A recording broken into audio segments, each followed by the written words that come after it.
मुखेल वोळ तो तांकां सोबर वस्तू वापरांनी म्हणले. नियाळाक आदार जेजू देवाचें उतर आपल्या शिसांक आनी लोकांक वापरांनी शिकयतालो वो समजायतालो.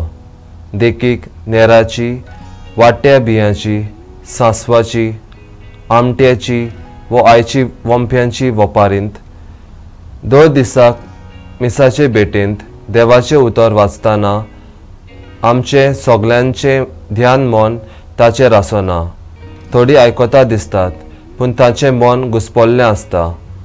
थोडीं दुसरेंच कितें चिंततात. अर्दी घरा वेतोच कितें करपाचें अशें चिंततात आनी भोव थोडीं कालीज मन लावन आयकोतात. देखून ती जिवितांत इसवोन जावंक पावतात. आयच्या शुभ वर्तमानांत वंप्यांची वपारीन अशेंच कितें मेळटा. थोडें बी वाटेचे देगेर पडटा. सुकणीं येवन खातात. खोडपी जमनीर पडटा ते वोत येतोच करपता आनी मरता. काट्या मदें पडटा ते काटे ताका दामून धरता. बरे जमनीर पडटा ते किल्लोता, वाडटा आनी शेंबरांनी पीक दिता. आमी केन्ना तरी देवाचें उतर चितान वाचून नियाळून ते वेव्हारान घातला काय? वो वाचूंक जाय म्हूण वाचून वोगीच रावल्यांत काय?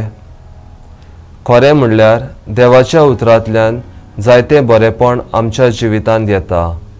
पूण दुसरे वाटेन संवसार, देंवचार आनी कूड आमकां पातकान घालता. आपलेपण, आलसाय आनी ताळणेचो आमकां आडकोळी जाता. आनी भोव थोड्यांच्या जिवितांत तांचे बरे कोरन्या वरवीं देवाचें उतर फोडवोन जालोलें दिसून येता. म्हजो थाराव देवाचें उतर दिसान दीस वाचून नियाळून वेव्हारांत घालूंक वावुरतलो.